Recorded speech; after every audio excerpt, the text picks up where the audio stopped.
गांव में तो सब जगह अकाल की परिस्थिति हो गई है। लगता नहीं कि अब इस गांव में ज्यादा दिन रुकना उचित होगा।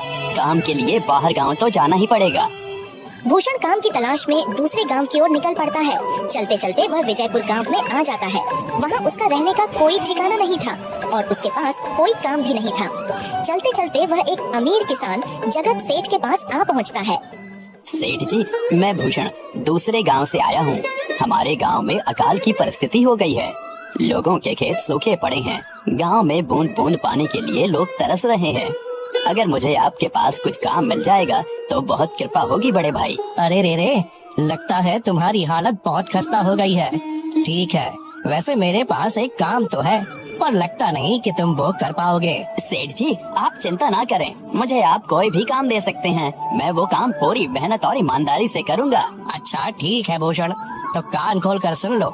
मेरे पास 50 गायें और 50 भैंसे हैं। तुम्हें हर रोज उन जानवरों का गोबर निकालना होगा और रोज सुबह शाम उन्हें चारा पानी देना होगा। महीने के आखिर में तुम्हें इस काम के लिए 200 रुपए मिलेंगे। और हाँ, 2 वक्त का खाना भी हमारी तरफ से मुफ्त दिया जाएगा। बोलो, क्या तुम ये काम कर पाओगे? अरे बाप रे, 50 गाय और भैंसों को संभालना आसान काम नहीं है। पर अब मैं कुछ कर भी तो नहीं सकता, और ऊपर से सेठ जी 2 वक्त का खाना भी दे रहे हैं।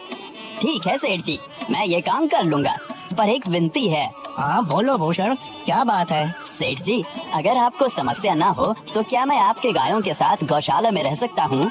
सेठ जी, मैं इस गांव में नया हूँ, मेरा रहने का कोई ठिकाना नहीं है। जग्गा सेठ थोड़ी देर तक सोचता है और भूषण को ऊपर से नीचे तक देखने के बाद उससे कहता है, ठीक है भूषण, तुम गौशाला में रह सकते हो। जी धन्यवाद सेठ जी। तब से भूषण गौशाला में रहकर अपना काम करने लगता है। वह रोज जल्दी उठकर गाय और भैंसों का गोबर निकालता, उन्हें चारा डालता और समय पर पानी भी पिलाता था। हर रोज भूषण अपना काम ईमानदारी और पूरी मेहनत से करता था। जगत सेठ को भी भूषण का काम बहुत पसंद आने लगा, क्योंकि वह अपना काम सफाई से करता था। एक दिन जगत सेठ भूषण को बुलाकर उससे बोलता है, भूषण, मुझे तुम्हारा काम बहुत पसंद आया है। तुम गाय और भैंसों का अच्छा ख्याल रख रहे हो, इसलिए दूध की गुणवत्ता भी बढ़ गई है और गायें पहले से ज्यादा दूध भी दे रही हैं। इसलिए मैं आज से तुम्हारी तनख्वाह बढ़ाकर पूरे 400 रुपए कर रहा हूँ। आपका बहुत बहुत धन्यवाद सेठ जी। कुछ दिन ऐसे ही बीतने लगते हैं। भूषण जगत सेठ के पास बहुत मेहनत और ईमानदारी से काम करता है। धीरे धीरे भूषण के पास अच्छा खासा रुपया जमा हो जाता है, जिससे वह अपने लिए छोटा सा रहने लायक एक कुटिया बनवा लेता है। उस गौशाला में सोकर तो नाक से गोबर की गंध अभी भी नहीं जा रही। अब आखिरकार मुझे अपने घर में चैन से सोने को तो मिलेगा। तब से भूषण जगत सेठ के पास गौशाला में काम करने आता और 2 वक्त का खाना खाकर अपने घर सोने के लिए चला जाता था। कई साल ऐसे ही बीत जाते हैं। भूषण की मेहनत के कारण उसके पास अच्छा खासा रुपया जमा हो जाता है। एक दिन भूषण जगत सेठ से बोलता है, सेठ जी, आजकल गांव में चोरी की समस्या बहुत बढ़ गई है और मेरे पास कुछ रुपए भी जमा हैं जो मैंने अपने घर में रखे हुए हैं, पर मुझे उन पैसों की चोरी की चिंता हो रही है। आपको तो पता है कि मैं दिन भर आपके पास ही काम करता हूँ और सिर्फ रात में ही घर सोने जाता हूँ, इसलिए मुझे रोज उन पैसों की चोरी की चिंता सताती है। हाँ भूषण, तुम बात तो बिल्कुल सही कह रहे हो। आए दिन गांव में नए नए चोरी के किस्से सामने आ रहे हैं और दिन भर तो तुम्हारा घर खाली ही रहता है, तो चोरी होने की संभावना तो जरूर है। जगत सेठ थोड़ी देर सोचता है और फिर भूषण से कहता है, देखो भूषण, ऐसे समय में तो गांव में एक ही जगह है जहां पर तुम्हारा धन सुरक्षित रह सकता है, और वो है जमींदार का घर। क्या? जमींदार का घर? हाँ भूषण, इस गांव के जमींदार बहुत ईमानदार और दयालु हैं। ऐसा मैंने कुछ लोगों से सुना है और उनके घर पर बहुत सारे पहरेदार भी हैं, तो चोरी होने की संभावना बहुत कम है। तुम अपने पैसे उनके पास रख सकते हो। अच्छा, ऐसा है क्या सेठ जी? ठीक है, फिर आज ही मैं जमींदार जी से मिलकर बात करता हूँ और उन्हें अपनी समस्या बताता हूँ। उस दिन भूषण जमींदार जी के घर उनसे बात करने जाता है। ए टूडको, कहाँ अंदर आए जा रहे हो? वहीं रुक जाओ। जी, मुझे जमींदार जी से मिलना है। मुझे उनसे कुछ काम है। क्या काम है तुमको उनसे? मुझे जरा बताओ। जी, मुझे कुछ पैसे रखवाने थे उनके पास, यही काम के लिए आया था मैं। अच्छा ठीक है, तुम अंदर जा सकते हो। नमस्ते जमींदार जी, मैं भूषण जगत सेठ के यहाँ काम करता हूँ। कुछ साल पहले ही मैं दूसरे गांव से यहाँ आया हूँ। अच्छा भूषण, बोलो तुम्हारा क्या काम है मेरे पास? जमींदार जी, मैं सालों से जगत सेठ के पास काम कर रहा हूँ और मैंने कुछ रुपए भी जमा कर लिए हैं, पर बात यह है कि गांव में चोरी की समस्या बहुत बढ़ गई है, तो मुझे अपने रुपए घर में रखने से डर लग रहा है।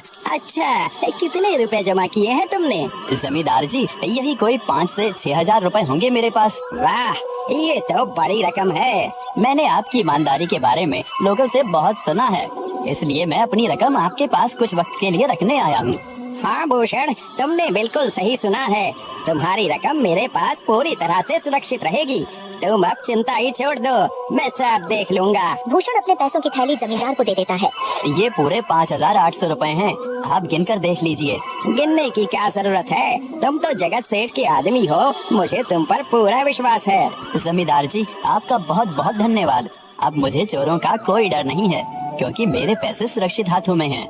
अरे भूषण, कोई बात नहीं, धन्यवाद तो मुझे बोलना चाहिए, जो तुम मेरे पास आए अपने रुपए रखने के लिए। भूषण अपने पैसे जमींदार को देकर अपने घर चला जाता है। हाँ भूषण, तुम्हारे पैसे मेरे हाथों में ही अच्छे लगते हैं।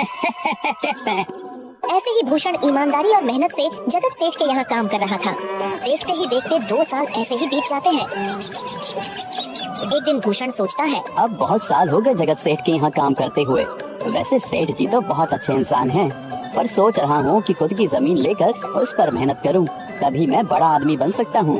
अब जो मेरे पास थोड़े कुछ पैसे हैं और जो जमींदार के पास कुछ पैसे संभालने के लिए दिए हैं, वो जमा करके थोड़ी जमीन खरीद लूंगा।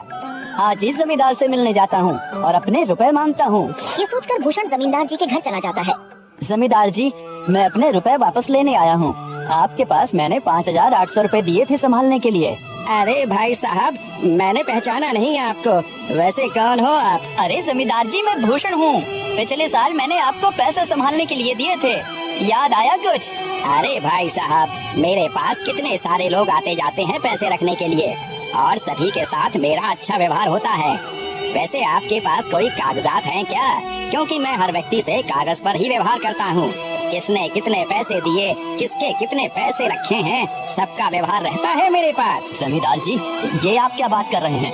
आपकी ईमानदारी देखकर ही मैंने आपको पैसे दिए थे संभालने के लिए, और आप अब ऐसी बातें कर रहे हैं। कृपया करके मेरे पैसे मुझे वापस कीजिए। हाँ भूषण, मैं ईमानदारी से ही काम करता हूँ, इसलिए तो तुमसे मैं डॉक्यूमेंट्स मांग रहा हूँ। क्या तुम्हें पता नहीं, जब तुम किसी से पैसों का व्यवहार करते हो तो तुम्हें स्टाम्प पेपर पर लिख कर देना पड़ता है। तुम किसी से भी पूछ सकते हो। नहीं जमींदार जी, मैं आपके पैर पड़ता हूँ, कृपया करके मेरे रुपए मुझे दे दीजिए। बड़ी मेहनत से मैंने वो पैसे जमा किए थे, मुझ पर ऐसा अन्याय ना करें। अरे क्या ये झूठ मूठ का रोना धोना लगाया है? लगता है तुम ढोंगी हो और मेरी ईमानदारी और भोलेपन का फायदा उठाकर मुझसे ये रुपए लेने आए हो। रुक, तुझे अभी सबक सिखाता हूँ।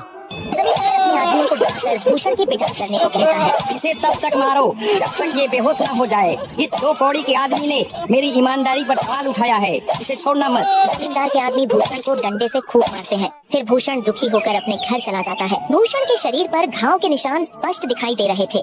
2 दिन से भूषण घाव के दर्द के कारण जगत सेठ के घर काम के लिए नहीं जा पाता है, इसलिए अगले दिन जगत सेठ भूषण के पास आ जाते हैं। वह देखते हैं कि भूषण खाट पर सो रहा है और वह बड़ा ही चिंता में नजर आ रहा है। भूषण भाई, तुम 2 दिन काम पर नहीं आए, क्या हुआ भाई? तबीयत ठीक है ना तुम्हारी? कुछ समस्या है क्या? अरे सेठ जी, आप खुद यहाँ आए हो, आप खबर भिजवाते तो मैं खुद चला आता। अरे भूषण, कोई बात नहीं, तुम्हें देखकर लगता है तुम बीमार हो। क्या हुआ है तुम्हें? जगत सेठ, क्या बताऊं, जिस जमींदार के पास पिछले साल मैंने अपने पैसे संभालने को दिए थे, वो आज मुझे पैसे वापस नहीं करना चाहता। वो बहुत लालची इंसान है, वो लोगों को ठग रहा है। और जब मैंने बाद में गिड़गिड़ाना शुरू किया तो उसने डंडे से मार मार कर मेरी पिटाई करवा दी और मुझे वहाँ से धक्के मार कर निकाल दिया। अरे बाप रे, ये तो बड़ा ही गंभीर विषय है। मैंने तो जमींदार के बारे में अच्छा ही सुना था, और मुझे भी नहीं पता था कि वो इंसान इतना गिरा हुआ है। तभी मैं सोचूं, हर साल उसकी संपत्ति इतनी ज्यादा कैसे बढ़ रही है। मुझे माफ कर दो भूषण, मैंने ही तुम्हें जमींदार के पास जाने को बोला था, गलती तो मेरी भी है। नहीं जगत सेठ, आप तो मेरा अच्छा ही सोच रहे थे, ये तो उस जमींदार का लालच है। अब लगता नहीं मेरे पैसे उस जमींदार से वापस मिलेंगे भी। भूषण, मेरे पास एक तरकीब है जिससे मैं तुम्हारे पैसे तुम्हें वापस दिला सकता हूँ। जगत सेठ भूषण के कान में सारी तरकीब बताता है। ठीक है सेठ जी, हे ऊपर वाले, ये तरकीब कामयाब होने दीजिए। अगले दिन जगत सेठ बहुत सारे पैसों को एक सूटकेस में भरकर खुद जमींदार के घर जाता है। अरे जगत सेठ, आप आज आप खुद यहाँ। बोलो भाई, इस गरीब के घर कैसे आना हुआ? हमारा तो ये सौभाग्य है कि आप जैसे धनी आदमी के चरण हमारे घर में लगे हैं। नमस्ते जमींदार जी। अरे जमींदार जी, आप तो मुझे अब लज्जित कर रहे हैं। वैसे मैं कुछ महीनों के लिए दूसरे राज्य में व्यापार करने जा रहा हूँ। मैं ये लगभग 50,000 रुपए लाया हूँ। मुझे डर है कि कहीं ये चोरी ना हो जाए। क्या आप मेरे सारे पैसे अपने पास संभाल कर रख सकते हैं? आपके सिवाय इस गांव में और किसी पर भरोसा नहीं कर सकता। अरे जगत सेठ, ये भी कोई पूछने की बात है? मेरे पास आपके पैसे बिल्कुल सुरक्षित रहेंगे। आप निश्चित होकर व्यापार करने जा सकते हैं। इस बार तो बड़ी मछली हाथ लगी है। बार बार ऐसा मौका नहीं मिलता। भारी माल हाथ में लगने वाला है। तभी वहाँ पर भूषण आ जाता है। अरे भूषण, तुम? अच्छा हुआ तुम आ गए। मैं तुम्हारे पास ही आने वाला था। मुझे माफ करना, उस दिन तुम्हें पहचान नहीं पाया। इतने सारे लोग मेरे पास आते हैं तो जरा परेशानी होती है, पर मैं अपनी बातों का बड़ा पक्का हूँ। हाँ रुको, मैं तुम्हारे सारे पैसे अभी देता हूँ। जमींदार भूषण के सारे पैसे उसे लौटा देता है। माफ करना भूषण, मेरे आदमियों ने तुम्हारे साथ उस दिन बदतमीजी की। मैं आज ही उनको काम से निकालता हूँ। भूषण बिना कुछ बोले वहाँ से चला जाता है। अरे क्या बात है जमींदार जी, आप तो अपने बातों के बहुत पक्के हैं। तो ठीक है, मैं अपने सारे पैसे आपके पास रख सकता हूँ। जगत सेठ इतना बोल ही रहा था कि तभी वहाँ जगत सेठ का नौकर आ जाता है। मालिक, अब आपको बाहर के राज्य में जाने की कोई जरूरत नहीं है। अभी अभी व्यापारियों का संदेश आया है और उसने कहा कि वो खुद हमारे गांव आ रहे हैं। अरे ये तो बहुत बढ़िया बात हुई। अब मुझे इतनी दूर नहीं जाना पड़ेगा। सुन रहे हो जमींदार जी, व्यापारी यहाँ आ रहे हैं। अब मुझे नहीं लगता कि ये पैसे आपके पास रखने का कोई मतलब होगा। चलो, आपका बहुत बहुत धन्यवाद। आपने इतनी ईमानदारी दिखाई मुझे। हाँ, पर अगली बार जरूर आपके पास ही आऊँगा। ऐसा बोलकर जगत सेठ और उसका नौकर वहाँ से अपने पैसे लेकर चले जाते हैं। धत तेरी की, ये क्या हो गया? ये 50,000 तो चले गए और जो भूषण के 5,800 रुपए हड़प लिए थे वो भी चले गए। आपका बहुत बहुत धन्यवाद सेठ जी। अगर आज आप ना होते तो मेरी सारी जमा पूंजी वो जमींदार हड़प लेता। भूषण, कोई बात नहीं। जो व्यक्ति मेहनत और ईमानदारी से कमाता है, ऊपर वाले उसका कभी बुरा नहीं होने देते, और जो हराम की कमाई का खाता है उसका कभी